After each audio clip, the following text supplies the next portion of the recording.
My Voice is a chance for those who have struggled with addiction, homelessness, depression, and domestic violence to have a candid conversation about their life experience, current situation, and future goals and aspirations. Every episode is conducted anonymously to facilitate a comfortable and safe place for guests to tell their story. My Voice is hosted by Mike Sisson, who works as a case manager at the My House facilities in Wasilla, Alaska. We now join a My Voice conversation, already in progress.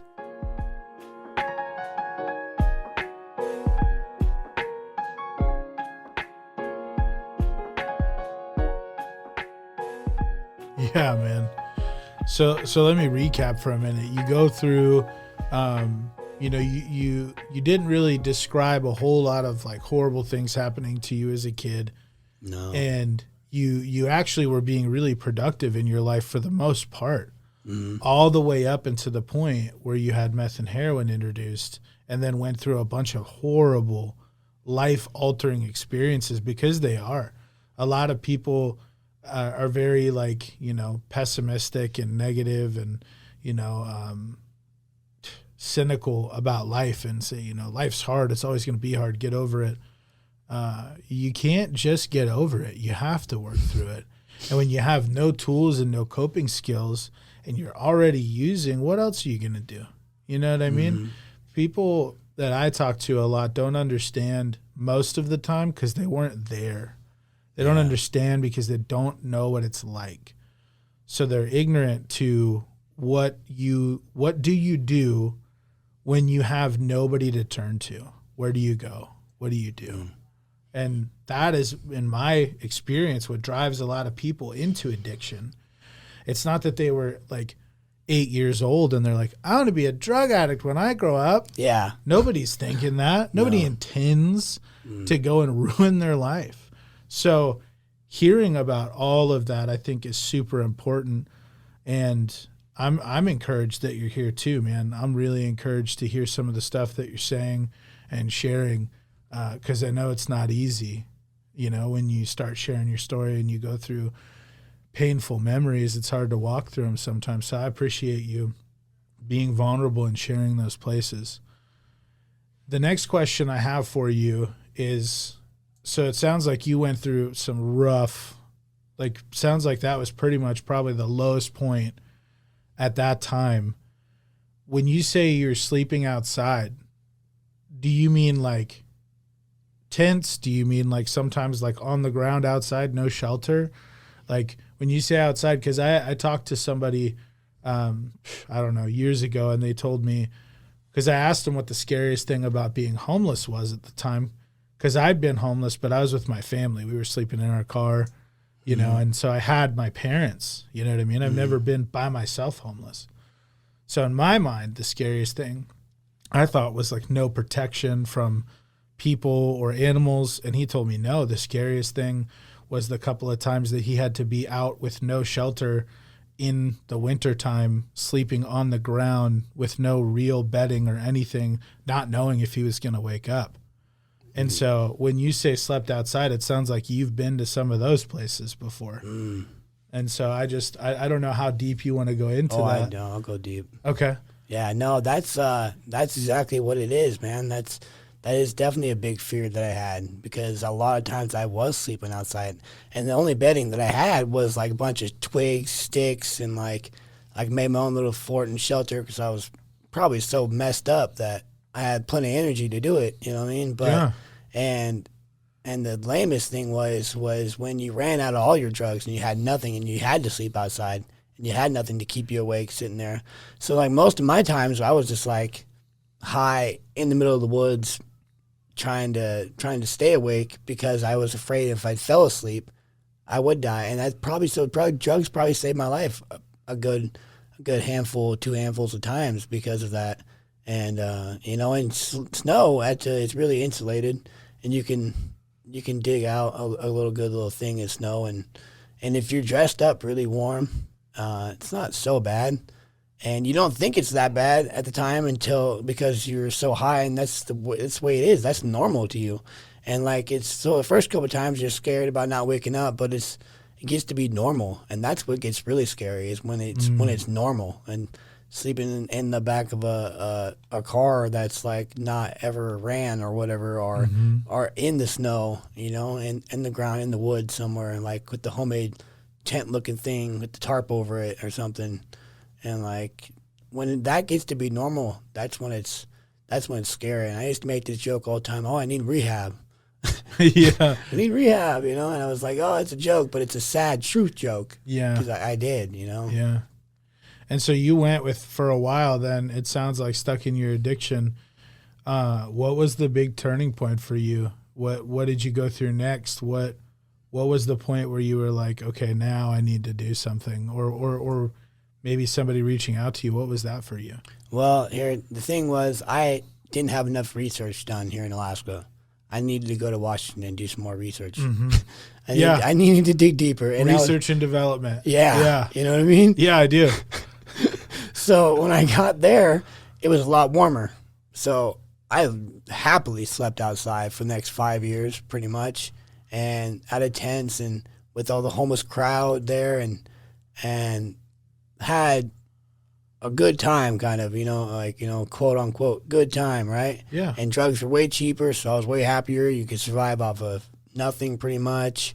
And actually, stuff out of the dumpster there, I thought was like gourmet meals, because it was like not that bad. It was like they actually wrapped stuff up for people, and they had a lot of outreach there that helped me. They would come by with like toothbrushes, like food and all kinds of stuff, and a lot of Mexican people were just like amazing. That was in Yakima, Washington. Okay. And I just was on a treadmill there, going absolutely nowhere, you know? And so that's about 5 years, and it was rough. I even invited my little brother to come down, and I was with him for a year before I left. And I would come to my dad's house. My dad lives down there, right? Okay. So I got kicked out of my grandma's house right away. So that's because I was homeless the whole time. And I would climb in my dad's window every once in a while because he'd let me, and sleep and sit in the closet, and he'd bring food to me and stuff. And he would just say, I just want you to be okay. You know, and I don't have kids, but I can imagine all you want for your kid is to be okay. Mm-hmm. So, and he's an alcoholic. So when I need to borrow his truck and whatnot, oh, Dad, I'll get you a beer. And like, it was super easy to get his truck. And, and I kept losing my backpacks with everything I had. The only thing I ever had when I woke up from like downtown, hanging out in alleyways and stuff, was my dope and my phone most of the time. Sometimes I lost my phone.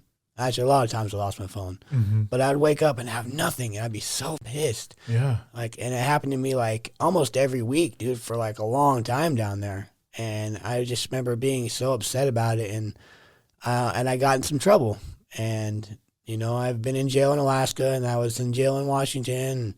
Got 3 attempt to deliver charges, 3 of them. Wow. With controlled substances, and it was rough. So I spent like a couple months in Yakima County Jail, and they always put me in there in the gang unit. And I'm like, walk in, why do all the Southsiders look at you like that? I'm like, I don't know, I'm white, dude. Maybe that's why. I have no idea. I don't hang out with the Southsiders. I hang out with some Southsiders and Northsiders and all that stuff. And it's a different land down there, you know. And I believe that. And the kids there, you have to watch out for the kids that are 17. Dude, and stuff like those gang of kids that are 17, because they'll come up and they'll roll you, you know, and you don't think that it's going to happen. They're asking you if you need something. You're like, no, I got everything. They're like, oh, you got everything? Oh, cool.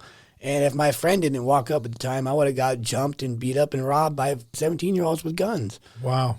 Several times. But wow.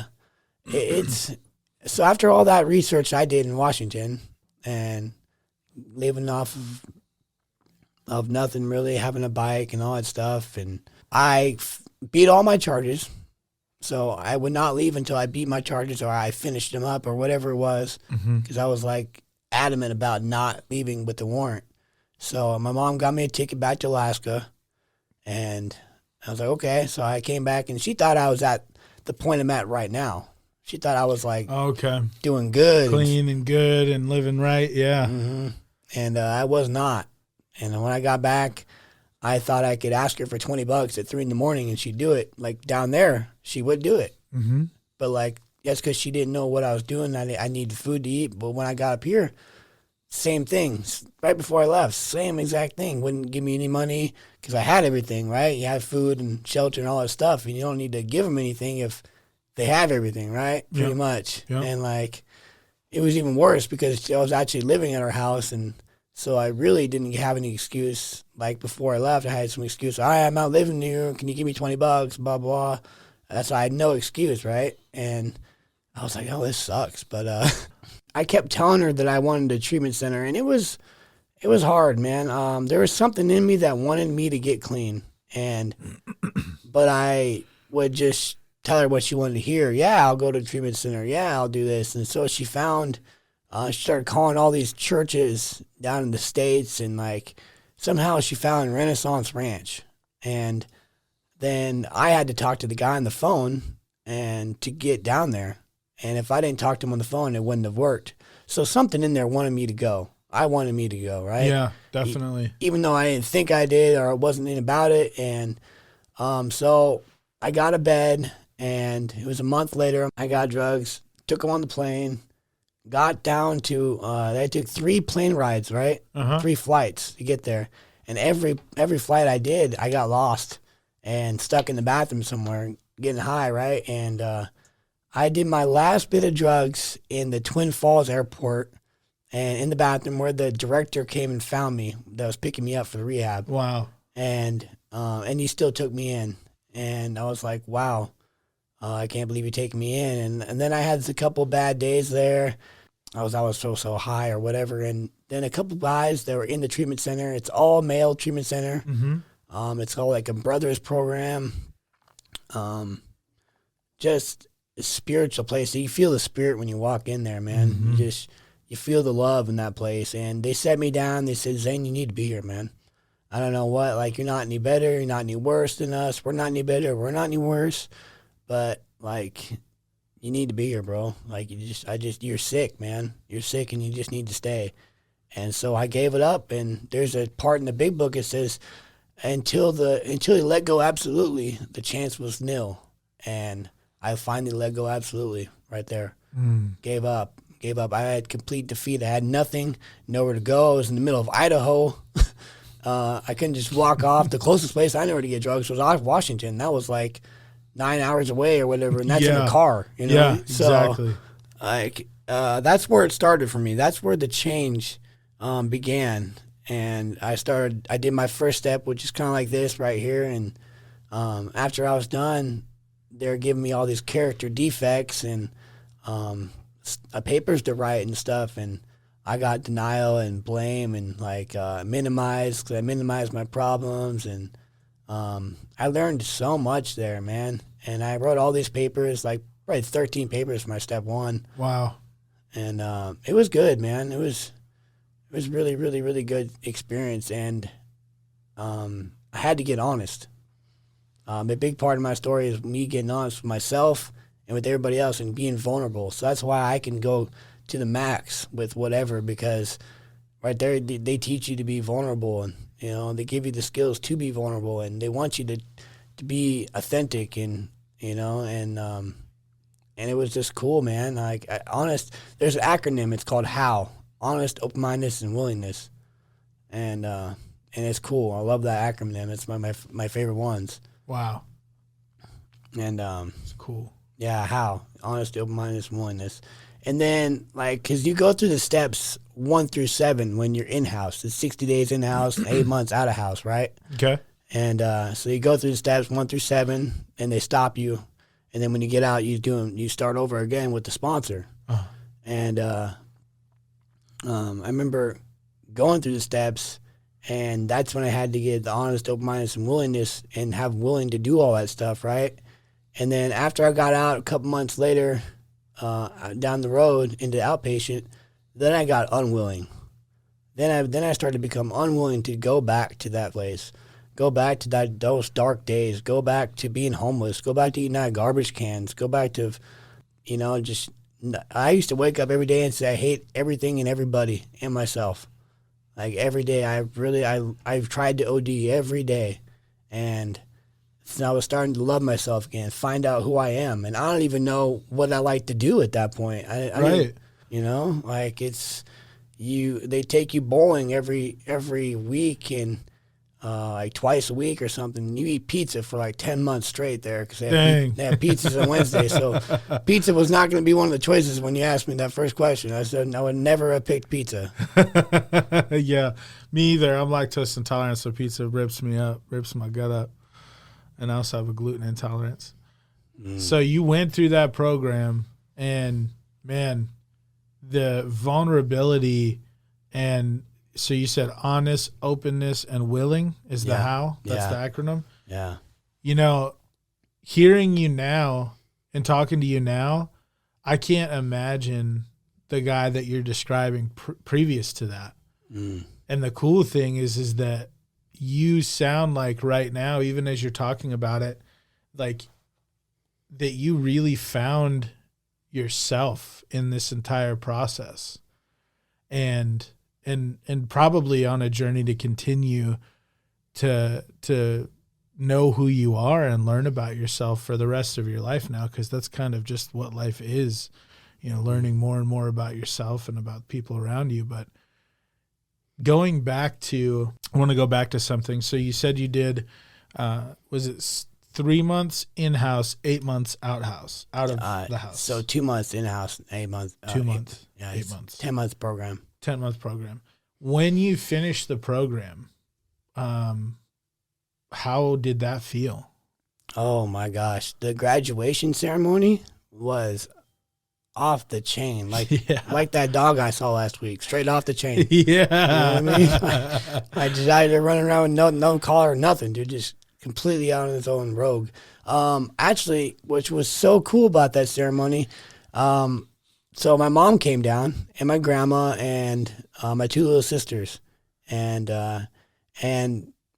my little brother is in the program too. The one I messed up his life or introduced him to stuff. Right? That's where he is now. He's there now, dude, in that program, and it's way cool because I got to be that example, and I led by example and got him in there. About 3 months into my being there, I got him in there. Wow.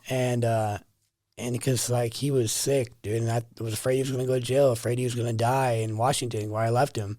And I got him in there, and so he was there, and all these amazing people that I grew so close to. Like, I have, like, such a big bond with these brothers that I have there in Renaissance Ranch.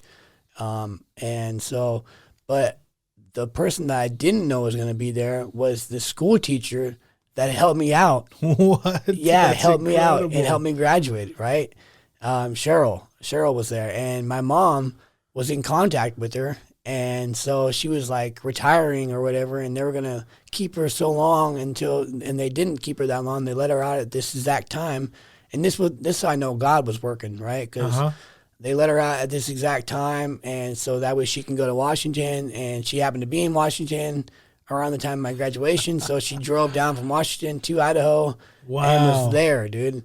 And so we're staying in Boise, and I drove my car up there, and we're staying in Boise and at the hotel and stuff, and took my little sisters to this place called Wazoo's. It was way cool, and got to do all this stuff. My little brother and my two little sisters, I got to take them out. My mom had stayed there and watch my grandma, so she didn't get a part of that, but and then we rented a car and rented this badass Highlander Toyota.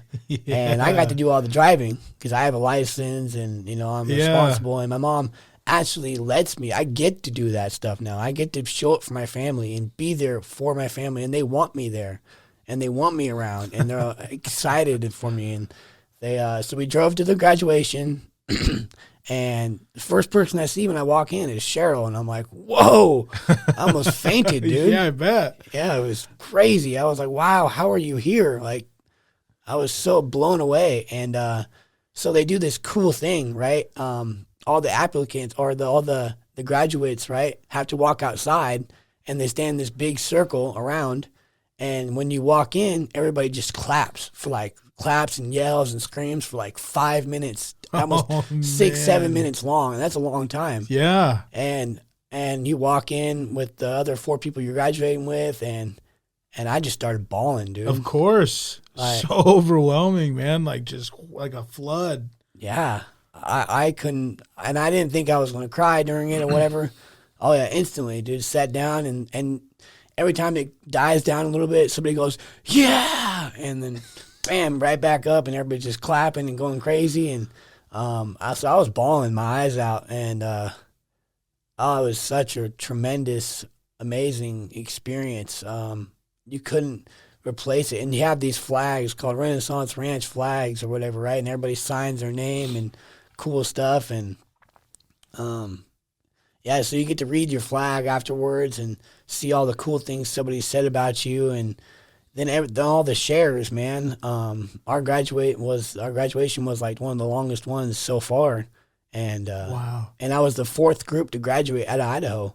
Wow. Because it started in Utah, Renaissance Ranch, and then they moved to Idaho, and that was their first year of being in Idaho. Wow. So I was the fourth group to graduate from that brand new facility, right? And it's just cool, man. And it feels good, dude. And it feels like all that hard work, because it's a simple program, right? Narcotics Anonymous, AAs, it's a simple program, but it's not easy. By all means, it's not easy, dude. And you got to find the higher power, which I call God. And, and it's just like to help you get through those things. And I went the steps to save my life. And Renaissance Ranch gave me all these tools that I have to use to stay clean. They didn't like give me my life back. They gave me the tools to get my life back. Yes. And that's, and wherever you go, you find yourself. So like I could have done this anywhere, but just the way it lined up, who I went through house with, who I went through outpatient with was all like, it's all God's plan, man. And I'm living in God's plan right now, and it's like being in like that spot in the big book. They say you live in the fourth dimension. I'm not there yet, but I'm 315 days sober today. Congratulations. That's awesome.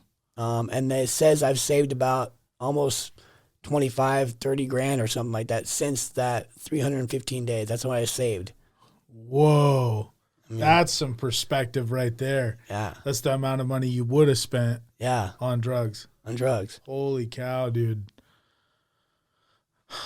Man, so what's next for you? Do you have any idea yet? You just taking it day by day? Like, do you know where you want to end up? Do you know how you want to engage? Because you can correct me if I'm wrong, what I'm feeling from you right now with all this gratitude and everything that you're talking about and this incredible experience that you've had in recovery this past 315 days, I can feel that I mean, correct me if I'm wrong, but you're going to do something to help the community of people who suffered like you did. I feel like. Yeah. Do you have any idea what that looks like for you yet? Do you know like what you want to do? Well, the day I was coming back to visit from Alaska, to Alaska, I got a call, and they was from the Renaissance Ranch in Utah, and they offered me a job. I was like, what? I thought he was calling me to congratulate me for graduating, because I met him on these retreats. We have these big book retreats that we went on and stuff, and really cool experience. You spend 3 days just having fun and reading the big book, and just way cool. But so I thought he was calling me to congratulate me, right? And he's calling me to offer me a job, and I'm like, that's awesome. I'm honored. Like, this is amazing. Obviously, I did something right and put in the work and took the action. Yes. For them to notice and to want me to work in that field. And I was already even planning on going towards this field anyways. Mm-hmm. Like I was thinking about doing it in Alaska, True North or somewhere. I was looking up jobs and doing my research and praying about it a lot, wanting God to give me a sign for what I need to do. And I know I wanted to come visit, but I didn't know if I should stay or if I should go back or whatnot. And so God did. He gave me a message. There was that call saying, hey, I want you to come back and work for us. But as I've been here, the job got filled, right? Wow. So so I got all mad and was upset and was like, I shouldn't even go back, blah, blah, blah. But that would be taking my will back, and God wanted me back down there no matter what, if I'm going to get the job or not. He wants me back down there, right? So, And if I do God's will, it's way better than mine, because mine got me into rehab and homeless, and my ideas suck, dude. Yeah, dude, I feel that. All my ideas suck, dude. So Yeah, and so I worked at a tree farm down in Idaho. Really lovely Mexican people. Like pretty much almost nobody speaks English, and so I learned a lot of Spanish, and they offered me a job back, and so I'm gonna go back. And the guy said in Utah for the ranch, he said, "Call me when you get back. There might be a position open, right?" So if there is, that's cool. If not, I got to make a living. So I'm gonna go back and work at the tree farm, and do that for however long until somebody calls me for the ranch. Or I have a friend's grandpa that has a treatment center down in Blackfoot, Idaho. Wow. It's mostly outpatient, or it's all outpatient. It's like counselors and peer support and stuff like that. Kind of like how True North is here. And so he told me he gave me a job being a recovery coach as soon as I got 2 years clean and I can get their certificate and stuff like that. And so, I got some opportunities and stuff, but I know the end game is that I'm definitely going to be a sponsor. I'm almost through the steps again anyways. And so I'm right about there for that. And I want to help guys out of the hole. I heard this story about there's an addict in a hole, right? And this doctor walks by and he's like, "Hey, can I help you out of the hole?" And he says, "Yeah, help me out." And so he tries all these things that can't get him out of the hole. Then this professor walks by. So, "Hey, man, I think I can logically get you out of there. We can fix this problem. We can get you out." And can't get him out. You know what I mean? And then an addict walks by, just another fellow addict. He goes, "Here, let me help you out of this hole." And that made my hair stand up just now thinking about that. It's because that's how you get out of this, dude. It's with another addict's help. Yes. Taking them through the steps, doing some service. Like service is a big thing. I love doing service. I'll go before an NA meeting and help them set up or get coffee set up. I don't even know how to make coffee, but I ask somebody every time and they tell me exactly how to do it, and I'll do it, Yeah. But, doing service, giving back is such a big part of my story, and where I want to go and where I like to be is helping people. And throughout my whole life, even during my addiction and before that, I love to give back, and I've been giving back and here and there. But now I've had this opportunity where I can actually give back and really help out and really get some people out of this hole. Like I sent $100 to this corporation.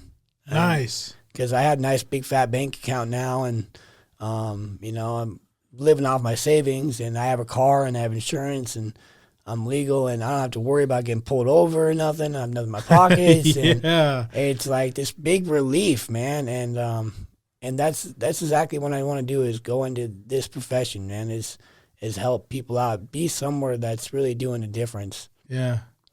I feel that. And I believe, just in this short talk with you, that is what you're going to do. I mean, I don't see anything stopping you. The last thing I want to ask you before we're done is, what was the most impactful moment or memory or way that you were helped by my house or somebody at my house? Like, what's the thing that struck you the most or that sticks with you over everything else? Probably all the love, even when you're not in a good spot and you don't feel like you're worth anything, and you don't think that nobody really cares about you, and you're just alone in the universe, even with people around you. I could come in here, they'd give me a coffee and give me a voucher, let me take a shower, and I'd go into Michelle's office and I'd cry, and talk to her about life. And I even wasn't ready to change yet, and she was okay with that. She met me where I was at. And everybody, when you walk in here, they meet you where you're at. That's the most big impact thing that's happened to me here, is they meet people where they're at. No matter where they're at, they meet them where they're at, and they help them. And they have these big hearts, and that's actually something that's inspired me to meet people where they're at and help them. That's why I donated $100 when I could, you know, and then got that cool letter. And like, I love giving back, and that's what this place stands for, is giving back. No matter where you are, they'll meet you where you're at, and it's a beautiful thing.